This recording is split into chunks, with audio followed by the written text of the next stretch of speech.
बोल साचे दरबार की जय।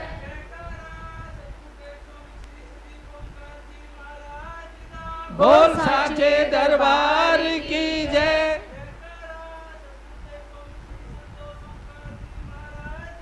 बोल साचे दरबार की जय। जय ओंकार।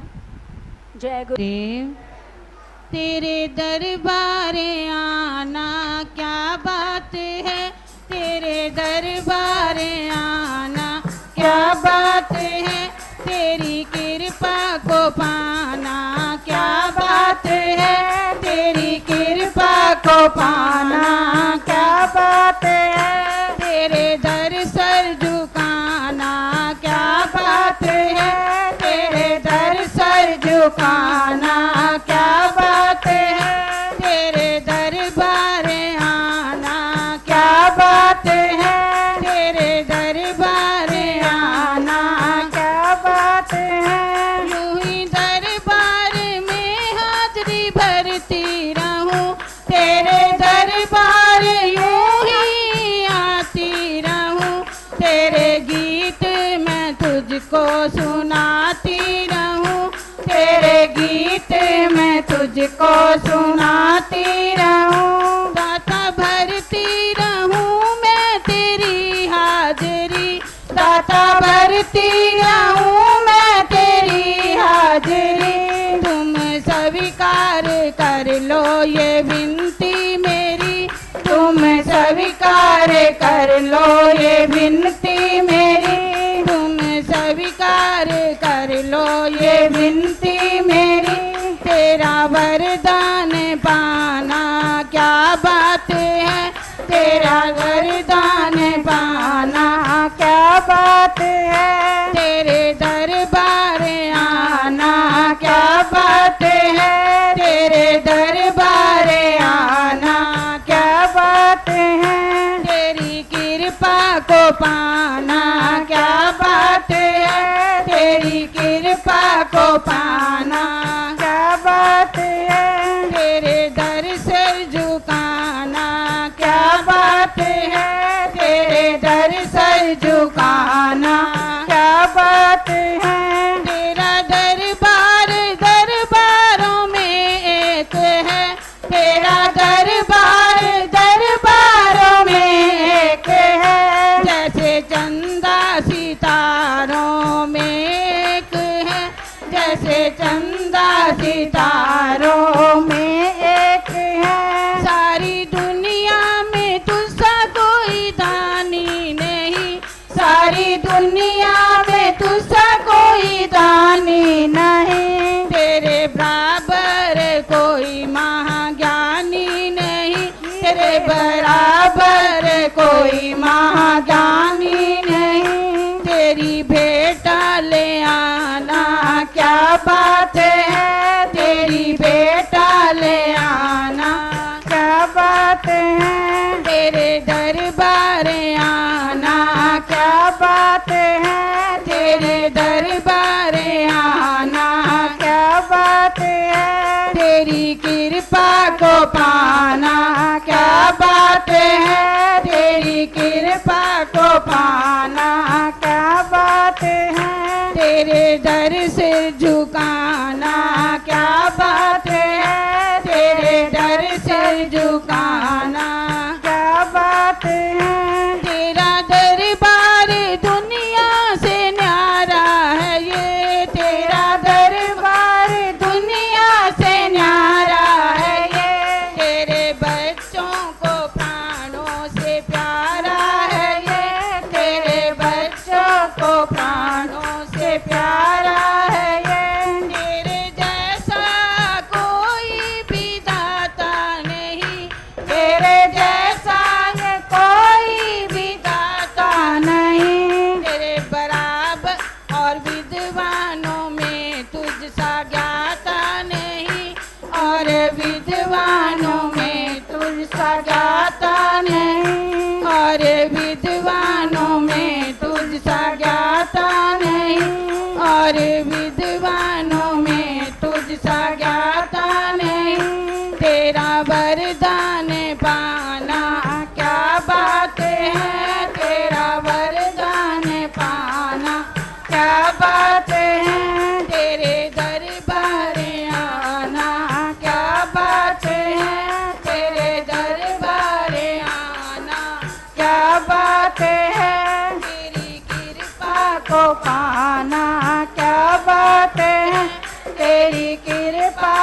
खाना क्या बात है, तेरे दर सिर झुकाना क्या बात है, तेरे दर सिर झुकाना क्या बात है, तेरे दरबारे आना क्या बात है। जयकारा मेरे सतगुरु भगवान जी दा, बोल साची दरबार की।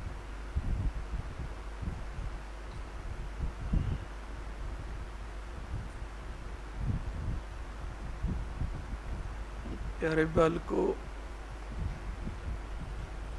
सबसे बड़ी चिंता जीव को अपने प्राणों की होती है।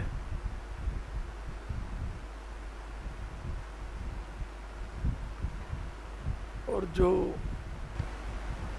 प्राणपन से गुरुदेव को अपना लेता है तो गुरुदेव उसके प्राणों की रक्षा सदा सदा के लिए करते हैं और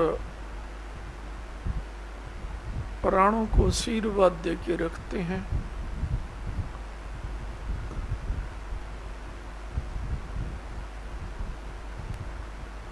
और प्राणों को जब आशीर्वाद मिल जाता है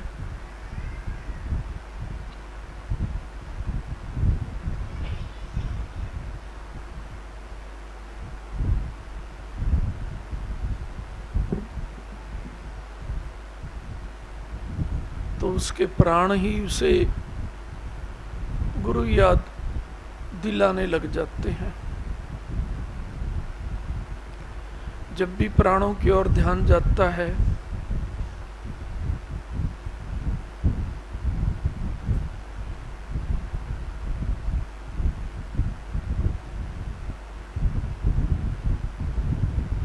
तो प्राणों को गुरु याद में लेना चाहता है और गुरु याद में प्राण चलें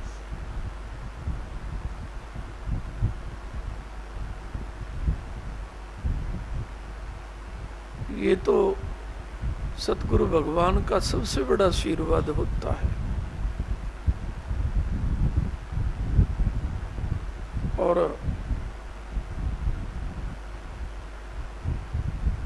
प्राण जो है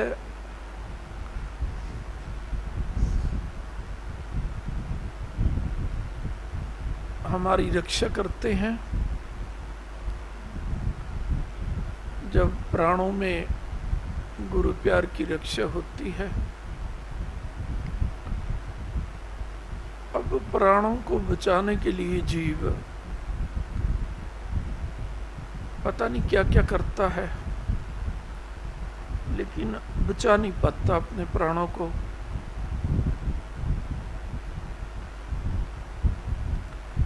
लेकिन जो प्राणों में गुरु प्यार बचा के रखता है, प्राण उसकी प्राणपन से रक्षा करते हैं और उसे गुरु याद भी दिला के रखते हैं।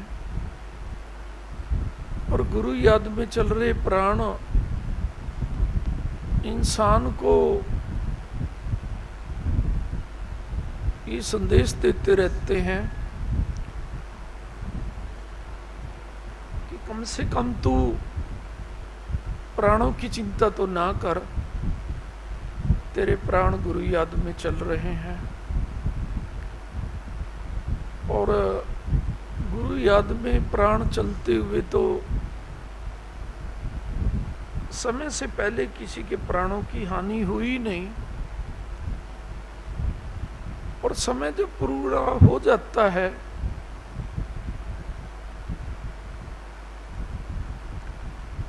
प्राणों की हानि तो तब भी नहीं होती। गुरु भक्त के प्राण आत्मा में आत्मसात हो जाते हैं और उसे बोलते हैं प्राणवान आत्मा। अर्थात उस आत्मा में भी इतनी शक्ति आ जाती है कि वो जब चाहे कहीं का भी भ्रमण कर सकती है।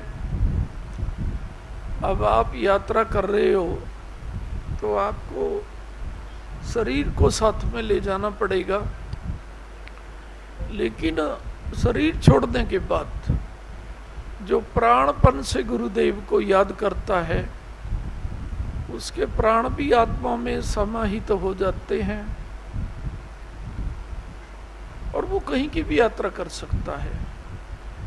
1 सेकंड में वो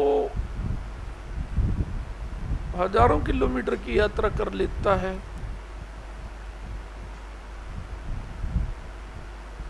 और हजारों किलोमीटर से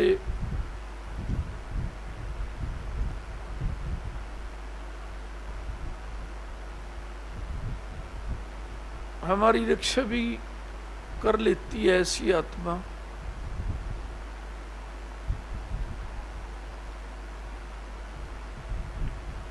तो गुरु पिता की आत्मा तो सारे ब्रह्मांड को शक्ति प्रदान करती है, वो तो सारे ब्रह्मांड में एक साथ पहुंच जाती है। जीव आत्मा एक साथ नहीं पहुंच सकती। ये अलग बात है कि वो 1 सेकंड के समय में भी कई हजारों किलोमीटर की यात्रा कर लेती है, लेकिन 1 सेकंड में सारी जगह नहीं हो सकती। लेकिन गुरु अंतरात्मा तो 1 सेकंड में सारी जगह हो सकती है।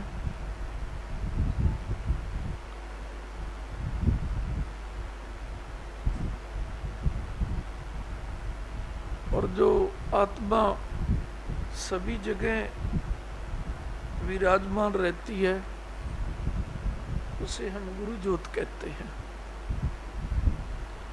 भाई देवताओं को भी समय मिला हुआ है कि आपको कोई याद करेगा तो इतनी शक्ति से इतनी जगह जा सकते हैं आप।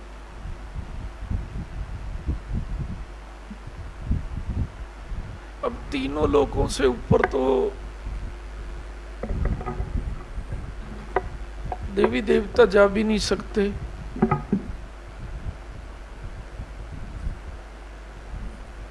और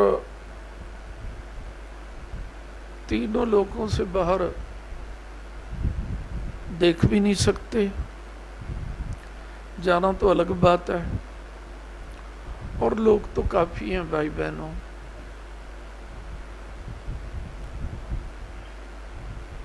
सतगुरु तो एक साथ सभी लोकों में सभी जगह पूर्ण रूप से रहते हैं। ये नहीं है कि कहीं उनका एक अंश, कहीं ज्यादा अंश, वो पूर्ण है तो हर जगह उनका पूर्ण अंश रहता है। देवी देवताओं का हर जगह पूर्ण अंश रहता भी नहीं है। आप पुराणों में शास्त्रों में पढ़ते हो, कहीं कोई देवता एक अंश में रह रहा है और कहीं रह ही नहीं रहा। लोग सोचते हैं कि यहाँ देवता होगा और देवता कई बार नाराज होकर के स्थान को छोड़ देता है। करते रहते हैं लोग उस स्थान की पूजा, लेकिन देवता उस स्थान को छोड़ देते हैं। और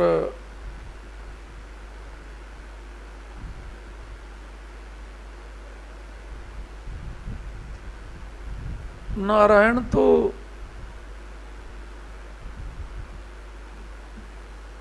हर जगह रहते हैं। उनका क्या किसी स्थान को छोड़ना और क्या पकड़ना। उनके बिना तो स्थान स्थान ही नहीं होता, क्योंकि वो पूर्ण है। उनके बिना तो कुछ होना भी नहीं चाहिए। जिसे हम शून्य कहते हैं कि हमें कुछ दिखाई नहीं देता, वो शून्य बिनु का रूप है।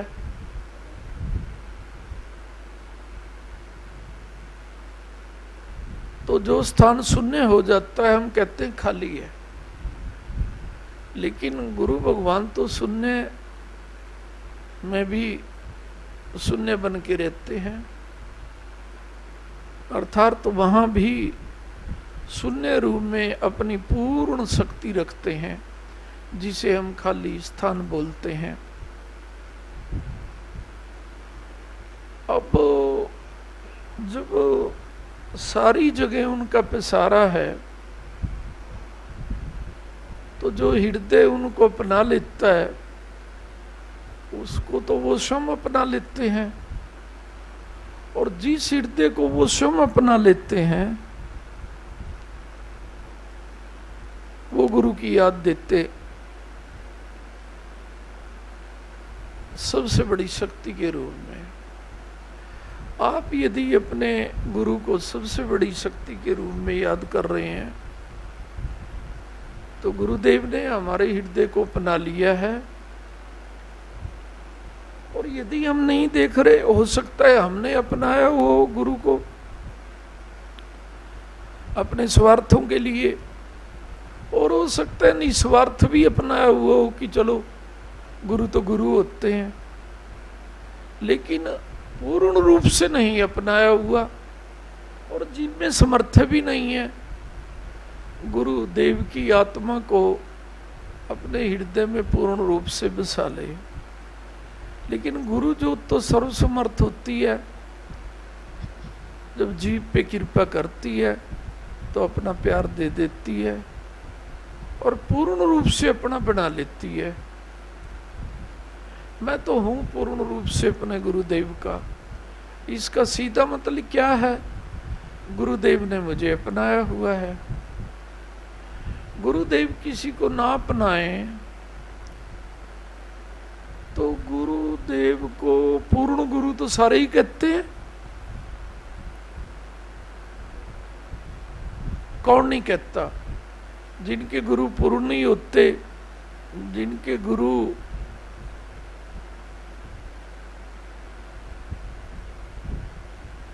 गुरु ही नहीं बन सकते,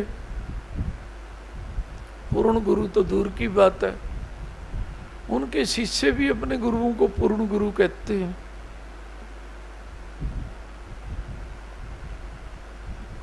अब आप कहेंगे कैसे नहीं बन सकते? अरे गुरु बनते हैं क्या? गुरु बनाए जाते हैं क्या? गुरु के हृदय को तो भगवान स्वयं चुनता है। अब तो हर एक आदमी सोचता है कि मैं भी गुरु बन जाऊं, और बना लेते हैं लोग उनको। तो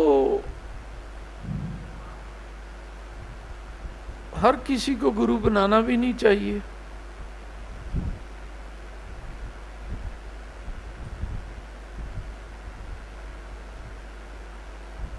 क्योंकि हर किसी को गुरु बनाएंगे तो हमारे में पूर्णता आएगी कैसे? क्योंकि पूर्णता तो केवल और केवल पूर्ण गुरु देते हैं। और जो गुरुदेव के सहारे के आगे सारे सहारों को, जिस भी देवता का नाम आपने पृथ्वी पे सुना होगा, पृथ्वी माता तो है ही है प्रथम देव, जहां पर देवता लीला करते हैं, ये तो सभी जानते हैं। तो वो भी जहां से सहारा पाती है, उस हृदय को हम पूर्ण हृदय कहते हैं, अर्थात जिसमें परम पिता का पूर्ण प्यार हो। अब पृथ्वी पे यदि ऐसे गुरु को संकट आ जाए तो क्या पृथ्वी माता उसे प्रणाम करती होगी? और पृथ्वी माता तो गुरु हृदय को प्रणाम करती है कि इस हृदय में मेरे इष्ट का प्यार है। और फिर उसको संभाल के भी रखती है कि इसके शरीर को संभालना अब तुम्हारी ड्यूटी है। मेरे इष्ट का प्यार इस जामे में बैठ करके मुझे भी देख रहा है, क्योंकि परमपिता जीव के जामे में बैठ के पृथ्वी को भी निहारते हैं, और जब पृथ्वी को निहारते हैं तो पृथ्वी खुश होती है, हमारे इष्ट हमें निहार रहे हैं। अब निहारता तो मैं तुम्हें भी हूं। जिस दिन आपके हृदय में ये बात बैठ जाएगी कि जो पृथ्वी माता गुरु के निहारने से बाग बाग हो जाती है, तुम क्यों नहीं उठते? क्योंकि आपको लगता है कि जैसे हमारी आंखें हैं ऐसे ही गुरुदेव की आंखें हैं। यूं तो शिव पिता की भी आंखें ही ऐसे मिलेंगी आपको, पार्वती माँ की भी आंखें ऐसे मिलेंगी, अंतर तो कुछ नहीं होता। आंखें तो आंखें होती हैं, अंतर तो ज्योत का हुआ करता है। जयकारा सतगुरुदेव साचे दरबार की जय। भाई बहनों, आंखें तो सारों की ऐसी होती हैं। विष्णु भगवान की भी ऐसी आंखें हैं, पार्वती माँ की भी ऐसी आंखें हैं। तो आंखें तो सभी की, तपस्वियों की, अवतारों की, किसकी आंखें एक जैसी नहीं होती। लेकिन गुरु ज्योत आंखों से जब निहारती है तो जिसको निहारती है तो वो क्या कहने लगते हैं कि हमें गुरु ज्योत निहार रही है, हमें और पूजा की क्या जरूरत है। पृथ्वी माता भी नारायण की पूजा करती है, लेकिन जब गुरु ज्योत उनको निहारती है तो वो पूजा बंद कर देती है कि मेरे पिता मुझे निहार रहे हैं, मेरी पूजा सफल हुई तभी तो मुझे निहार रहे हैं।